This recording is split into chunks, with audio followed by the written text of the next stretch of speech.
Right, here we go. Okay, Dave D over here in Thailand. How you doing, guys? All right, thanks for joining us today live on the website. What can we do? Live over in the UK, we've got the man himself, of course, on the line via the mobile, via the Wi-Fi, via the pigeons, whatever you want to say. Ken Webster, welcome to the show. How you doing? I'm very well, David. Thank you. Thanks for having me on. It's okay. You're very, very welcome. It's a nice loud shirt, the same as mine. Pink's the game today. Now, Ken, we're going to dive straight in it because, you know, what can we say? I mean, time is what you deal with, isn't it? It's not the old swinging watch no more, is it? You don't do all this kind of stuff, do you?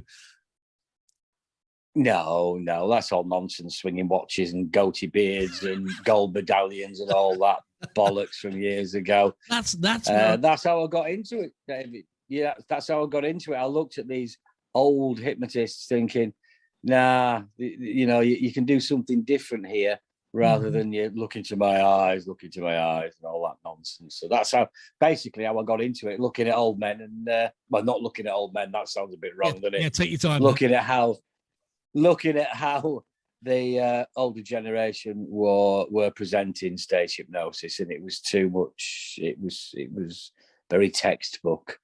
I mean, yeah, it was. It was sort of like everybody was doing the same. I think what was in your case, around about 1985 time-ish, that you sort of decided to sort of say, this is going to be changed, or this is going to be enough.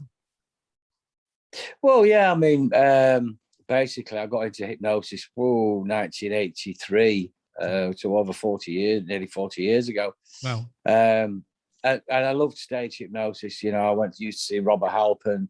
I mean, Robert was the guy that I thought that's what I want to do when I leave school. So he was a great influence on myself. And then I went to Spain for 2 weeks holiday. I just finished doing like a 4-year course doing hypnotherapy, psychotherapy, NLP. And then I went out to Spain for 2 weeks holiday. I didn't come home for 3 years. And while I was out there, somebody had said, you know, what do you do? I said, well, I've just trained as a hypnotist. Do you do shows? I said, well, never done one before. So I did one show and ended up working 7 nights a week in Spain on the Costa del Sol. It's amazing, isn't it? So that's how it how it started. Right place, right time. And of course, what can we say about Spain? You got some good guinea pigs over there, haven't you? Some guys over there. A lot of fun. Absolutely. You know, happiest days of my life out in Spain. And plus the fact, David, I started before political correctness was invented. Oh, yeah. You know, so you could say what you want, do what you want. Everybody enjoyed themselves. Everybody having a laugh. But unfortunately now, with the millennial woke snowflake brigade who've completely killed comedy, because you can't laugh at this, you can't laugh at that, you can't say this and you can't say that. Personally, I still do all that, and if you're offended, I don't care. Yeah, I'm with you all the way there. I just think that, you know, I think they've crossed the boundary. They've crossed the boundary of where it becomes, you know, you're going in there and you're going in there for a show. You're going in there for a joke. You're going to take a joke. It's going to be a laugh. You're going to have a great night. If you don't like that kind of thing, don't go. End of. Exactly. You know, people used to knock at a very good friend of mine, Bernard Manning, you know, oh, he's racist, he's sexist, he's this, he's that. But, in those days, David, if people went back to laughing at your colour, laughing at your sexuality, laughing at your size, the world will be a lot better place. Stop taking offence at everything. It's a nightmare. It's a nightmare, Ken. And I mean, you know, going back to the old days, like you say, I mean, I was a DJ on the circuit, you know, around the world doing things, and we had a lot of comedians and people like that on stage, and they were great, you know. And today, if they tried to do what they were doing today, I tell you, not 99.9% of them would be out of a job. Absolutely. Another friend of mine, Chubby Brown, Jim Davidson, you know, they're all in the same, but well, you can't say this and you can't say that, and it's killing comedy, these snowflakes, you know. It's I mean, there are certain jokes that you can tell and certain jokes that you can't tell, and certain words that you can't say. But I didn't do it. I stay away from the sort of racist gags because I don't really like them anyway, to be honest. Right. You know, but I mean, you sort of take things to to sort of like the limit of what you can take them to? Because I know that you was something about, if I remember rightly reading about it, you was one of the first guys that got a guy talking to somebody's privates. Is that right? That's right. Yeah, talking to your balls. I mean, all the stuff that I do, I love that. I've written myself. Yeah, which is really annoying when you get other hypnotists coming in and writing your sketches down. You know, I know, because for doing Blackpool for 33 years, I've had to write a new show every year. So you find the first couple of weeks, every hypnotist in the country comes down, oh, what new stuff has Ken Webster got? And scribble it all down and write it all down, which is annoying. Isn't that go on, sorry, Ken. It's what? Sorry. I was saying, isn't that a two-edged sword though? So it's like, in one way, it's really annoying, but don't you find in another way that it's like, you know, it's admiring? It's like admiring you for what you do? Or do you just think material? in a roundabout way. If somebody came up to me and said, look, Ken, I really like that drink driving sketch. Do you mind if I use it? Sure. Absolutely fine. Off you go and use it. But just make it your own, you know, get the idea. You know, there's only so many sketches, like there's only really 6 jokes. But, you know, if somebody sees me like doing the lap dancing routine, which again was something that every single Tom, Dick and Harry uses now. If at the end of the day, they got that and then turned it on its edge a little bit and made it their own. Sure. You know, because people will go and see him and just going, oh, Ken Webster's copied him. No, I think you found that I've been copied, you know, but it is annoying. If people ask, then I have no objections at all to them doing it. But, but if it's only courtesy, really. Absolutely. I mean, you know, it's, of course. But if they came into you and said, do you mind if I use that? And then take your bit away, and then they sort of added their own little bit to the cake and made their own cake out of that. Yeah. That's the way to do it, isn't it? Yeah. I mean, I had a catchphrase years ago called, it was shit hot. Everything I used to say was shit hot. And there was a hypnotist even pinched that. It's like, really? Yeah, are you a tribute act? You know, it's annoying. So but, when you know, you learn to live with it. So Ken, when you've seen like the older guys doing, you know, the way that we used to do, which we've all seen, you know, the goatee beard, the watch, you know, watch it swing side to side, watch this go around and all that. I mean, was it from you watching a show that you decided, hey, you know, this can be fine-tuned and brought up to the 20th century, or was it just you that was sort of fed up with that? And what? How did you think about it? I mean, how did you analyze it to get to where you were? Well, I mean, the hypnotists that I saw were very competent hypnotists. Don't get me wrong, Andrew Newton, fantastic, Hugh Lennon, Robert Halpern, all very competent, very good hypnotists. Right. But it was just, you know, you stuck to your seat, you forgot the number 7, your 5-year-old, you're back at school, you forgot your name, you're a washing machine, and I thought, there's got to be something a little bit more edgy. Absolutely. So I sort of started doing the lap dancing routine, talking to your balls routine, your willy's gone missing routine. And I just started sort of doing the carry-on style hypnosis. But the more of the carry-on style that I did, the more I realized that people wanted even more than that. So back in the sort of early noughties, when you could do what you want, you know, it was a blue. So there was no nudity, no people having sex on stage, but it was a very blue show. It's not as blue now because society's moved on and you can't be that blue. You've had to fine tune it, haven't you, to sort of adapt to the times, you know, because I mean, you know, absolutely. Now if it's got the wrong label on a tin of beans, they complain these days. I mean, it's crazy. Absolutely, you know, absolutely. There'll be somebody in there finding it. You know, I mean, I used to do if I had a fat woman on stage, you know, I used to say, "You've been brilliant tonight, love. Thanks very much for taking it on the chins," and move on. And I still do that now because if I upset fat people, I'm not bothered. You do realise when you said talking to your balls and walking around with no dick, you do realise you just summed up my life, don't you? Now Blackpool, I mean, the Blackpool itself, I mean, I've been there in the past, Winter Gardens. We did a bit of a nightclubby thing there at one time when we were on our travels. But I mean, are you on the pier there? I mean, where are you? I'm at Blackpool Pleasure Beach. Wow. At Blackpool Pleasure Beach in the Horseshoe. Right. 33 years this year. Wow. 33 years this year. That's a long run. It's the longest running hypnosis show in the world, which I'm really proud of. So there's no other hypnotist show has worked the same venue for so many years. Get one of those certificates if I was you, mate. Have you got one yet? I haven't got one, mate. Get on to No. Guinness and tell them to give you one for no dick. That's got to be a good one. That has. Well, I might just do that. I might get in touch with them and get a Absolutely. certificate. Yeah, but it's something I'm proud of. You know, it's because people keep coming back year after year after year. So I'm proud of that. And you should be. Are you one of these guys that sort of like, every day you're absorbing stuff and you're thinking of new stuff every day, or do you just set it aside and then sort of sit down and do something? Well, I mean, I used to do when I was doing the hypnosis full time, but I'm semi-retired now because I've got a printing company and that's taken over and breathing life. But writing a show, when you write a sketch as a stage hypnotist, it's really difficult, right? To find out if that sketch is funny. I can write a gag, I can write a one-liner and test that out on my wife, or my kids, or whatever. Say, do you think this is funny? Then say yes or no. Sure. But when you're doing a sketch, thinking, right, I'm going to hypnotize that person to do X, Y, Z.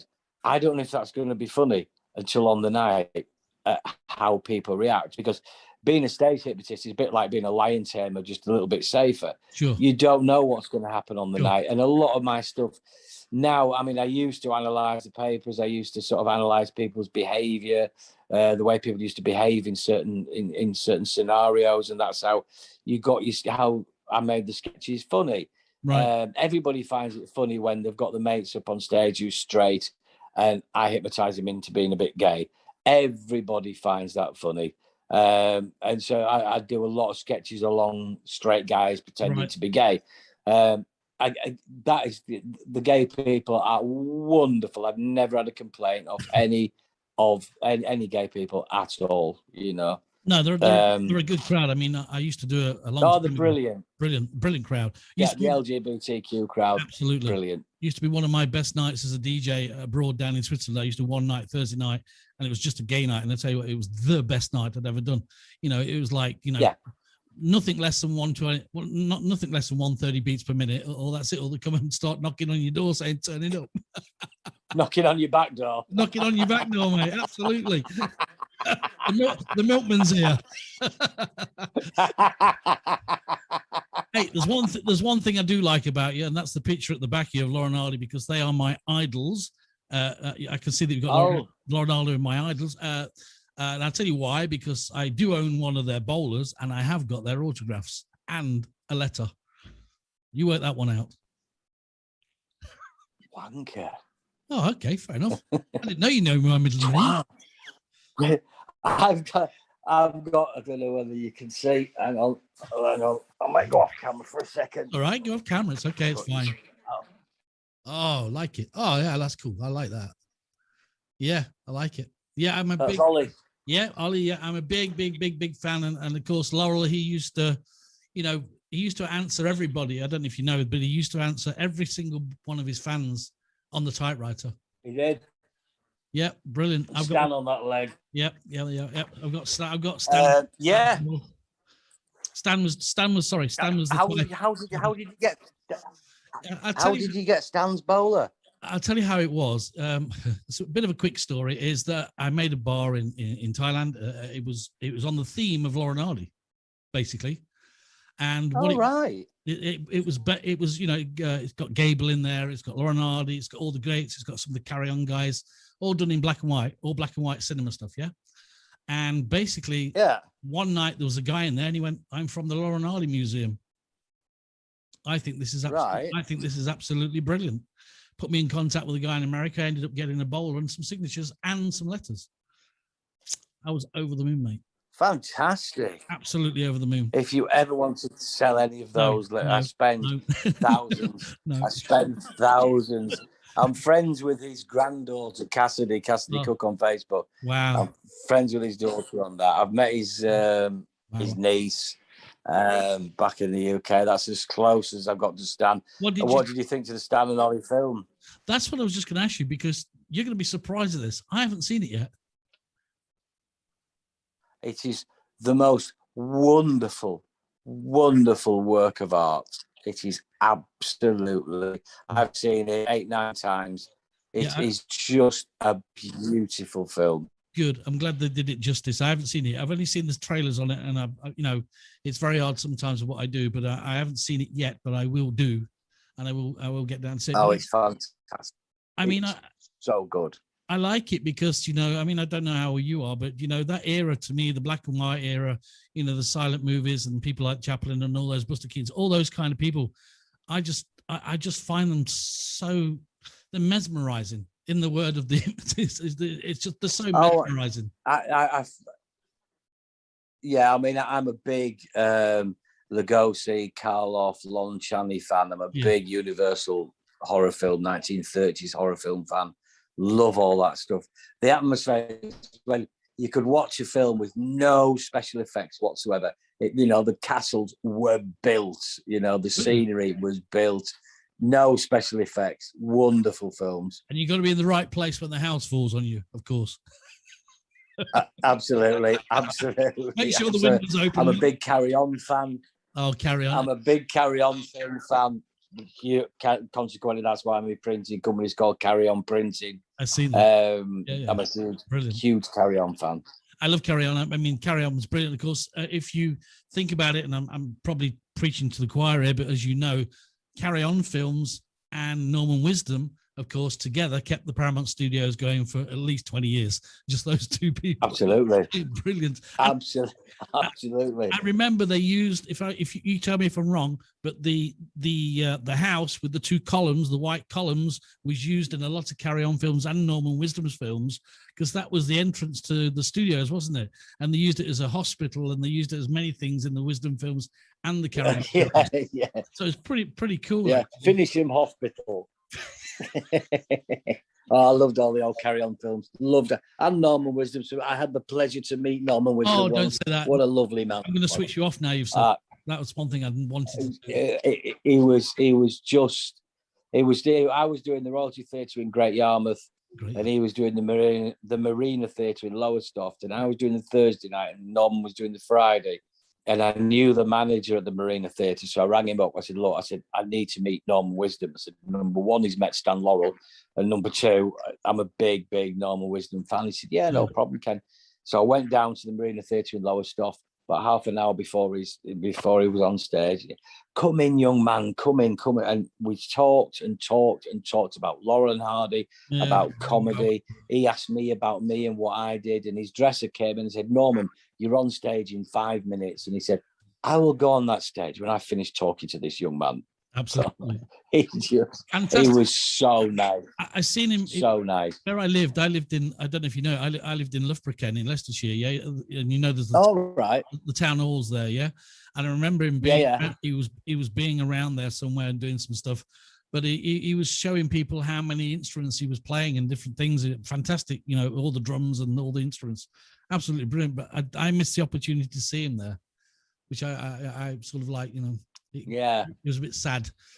But what about you, though? I mean, you say you're semi-retired now. So, I mean, what about Blackpool at the moment with the way that we are at the moment and the conditions of COVID and all that? I mean, how's that affecting the people in Blackpool and what's happening there? They couldn't give a shit. I'll be honest. No, it's fair. Like, I think in the UK now, people don't bother with the masks. They don't bother with social distancing. Well, I know I don't anyway. Yeah. But yeah, I mean, it affected business. I only started last Saturday. Right. Normally I start at Easter. We did 4 shows last year. Right. Normally I'll start Blackpool at Easter Saturday and I'll work all the way through to the second week in November. Right. So I did 4 shows last year, lost a fortune. And then I started July the 3rd, whereas I should have started at Easter. We'll see how it goes, allegedly the 19th of July, that's it. Nobody wears masks, nobody social distancing. And we get back to normal, which we should do, because COVID has cost this country billions. It's cost me a lot of money. And my opinion is, if you don't like it and you're scared of COVID, stay at home under your bed, but let the rest of us get on with our lives. It's where I am. I mean, Goldfinger, as you know, is a mutual friend of ours, great friend of mine, one of my best friends. And I mean, he'll tell you exactly where I am. I mean, this is a tourist town and it relies on tourists. Yeah. And when you've kicked 100% tourists out of the town, what have you got? You've got a ghost town. I mean, same as you, I went from everything to nothing and it was just over a period of time. And I mean, at the moment, going from, I think last year we had around about 6 or 7 million people every sort of like few months coming into and around, but now it's zero. It's not. It's in the hundreds. Not even in the hundreds. It's just killed. What's the COVID situation like over there then, David? Are you all vaccinated or no? You got masks? No. Yeah, we wear masks, but there's 67 million people live in Thailand or something, and only 3% of the country has been vaccinated. Okay, Ken. So, what does like the future hold for you? You say you're semi-retired. I know you've got the printing company, the Carry On Printing Company, which, by the way, is a fantastic name. So what's the future hold for you? Where do you see yourself going, retiring? Well, I'll carry on doing Blackpool until they've had enough of me. Really, I'd never give that up. I've got to keep my hand in there somewhere. Sure. I couldn't give it up completely. So I'm quite happy just doing Blackpool, doing the odd theatre, the odd corporate function now and again. I'm quite happy doing that. But the days of travelling up and down the motorways and stuff, oh, no, not for me anymore. No. Thank you very much. I'm too much of a home bird now. What about again? I used to do. Sorry, Ken. What about new blood? Guys that want to learn the trade. Are you into that yet? Are you into sort of like getting some guys that want to learn, some sort of enthusiast that wants? Yeah, do what you do. Yeah, I've taught a few people. I've taught a few people. Goldfinger being one of them. Good lad. He's old Paul. I love him to death. We have loads of conversation, me and him. We start off with a 5-minute conversation. This is him, right? It'll start off a 5-minute conversation, and by the time we've finished, it's 3.5 hours. Yeah. Oh, you can't get away from that. The balls are stupid, don't I've pulled the plugs out. I've pulled the plugs out. I've took the batteries out. I've turned the computer off, and he's still going. I don't even know how he does it. He's a great fella. He's a great bloke. Love him to bits. But yeah, teaching people. I've taught a few people. You can teach anybody to be a hypnotist in a day, right? But you can't teach anybody how to be an entertainer. That's something you're born with. Absolutely. You can't learn to be an entertainer. You can't learn stagecraft. That's something you're born with. Yeah. It's something that you're born with. So I could teach you to hypnotize somebody in a full day. I teach you a whole show in a day. Right. Whether you're going to go out there and do it or not, I don't know. You've got to have a personality. It's your stagecraft. Exactly. Being a stage hypnotist, you use 5% hypnosis, 95% personality. That's it. People buy people at the end of the day, don't they? And if you haven't got the personality to go with what you're giving them, they won't come back and see you. So you must be doing something right. Well, it's two things. You must be doing something right after 33 years, or the door's locked at the venue. It's as simple as that, isn't it? So it's one of those two things. Yeah. So people keep coming back. Like I said, I try and make each different. And I'm so grateful for the people that have supported me over the years. Some people have been coming for like 20 years to Pleasure Beach. Oh, great. If it wasn't for those people, I wouldn't be doing what I'm doing now, really. But I think it's a public you've got to thank. My personal opinion is I think it's a bit of a shit that they've put the cap on telling jokes, though. It's wrong. It's taking you away from the people. It is. Like I say, I got a police caution for saying, what do you say to a Pakistani on Christmas Day? 20 silk cut and a bottle of milk. Well, that's not offensive. No, it's a fact. The hardworking people, they look after the shops, and it was just, it was a play on words. That was it. But yeah, you do get offensive racist jokes, which I don't really find funny, because it doesn't matter what colour you are, it doesn't matter what country you're from. If you're in our country and you're paying your taxes and you're working, I don't have a problem with where you're from or what colour you are. No. I've got some guys that we use within the entertainment agency that go out, black singers, right? Are they black, are they coloured, are they brown? I don't know what you're supposed to say nowadays. And they're brilliant. They just take the mickey out of the BLM movement, because sure. I find that's such a shame. It's a shame. It is. I never had a problem with anybody's colour, race, creed, colour, whatever you are, but don't be ripping statues down and having a pop at our history. Mm-hmm. It's one of them. You've got to be cautious about what you say when it comes to stuff like that.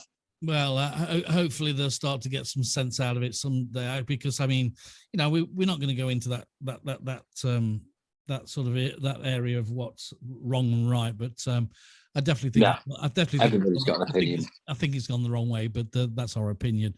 Listen, Ken. I wish you all the best of luck. Yes, and fantastic for doing a great job at Blackpool. I've been to Blackpool many a time. A great place and travelled around different venues over the years.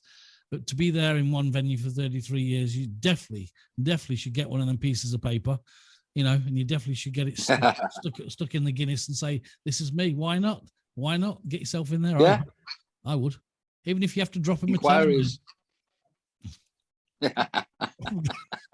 Drop him a tenner. Listen, thanks for joining me today. Yeah, thanks for taking the time out. Sorry that we had a little bit of a Thanks for having me. No, you're welcome anytime. And anytime you want to join us, I'll probably get Goldfinger on another show and we can all have a chat and have a laugh and whatever, mate. As simple as that, yeah? Brilliant. Absolutely brilliant. Okay, well, thanks very much, David. Hopefully you've enjoyed it. And I've not been too bad for you. No, it's been good. It's been a chat. It's been lovely. It's been nice. Anytime. Enjoyed it. Good. I shall. No stupid questions. That's what I like. No stupid questions. Do you hypnotize your wife? Do you hypnotize all them ridiculous questions? None of them. So it was a nice interview. No. That's not me. I just want to know who you are and what you do. I'm not interested in stupid stuff. I like you for what you are and what you do. The same as some people ask me about my DJing around the world and all that kind. I like it when they talk about things like that. And I find people like yourself, very, very interesting. And to do something that you love and to do something for so long that you love and make a living out of it. What else can you do better than that?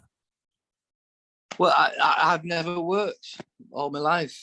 I don't see it as work. I've never worked. I've never worked a day in my life. Well, I'll tell you what. Because I don't see it as work. I've got that on tape now, and I'm going to play that back to my wife just to prove that we don't work. Yeah, it's not work. It's just pissing about for a few hours. It's pissing about with a bit of money at the end of it, isn't it? Yeah. Of course it is. Good. Hey, listen, I wish you all the best. It's been great to have you on here, mate, and all the best. And I love the shirt, and I even love you better now, Lauren Hardy.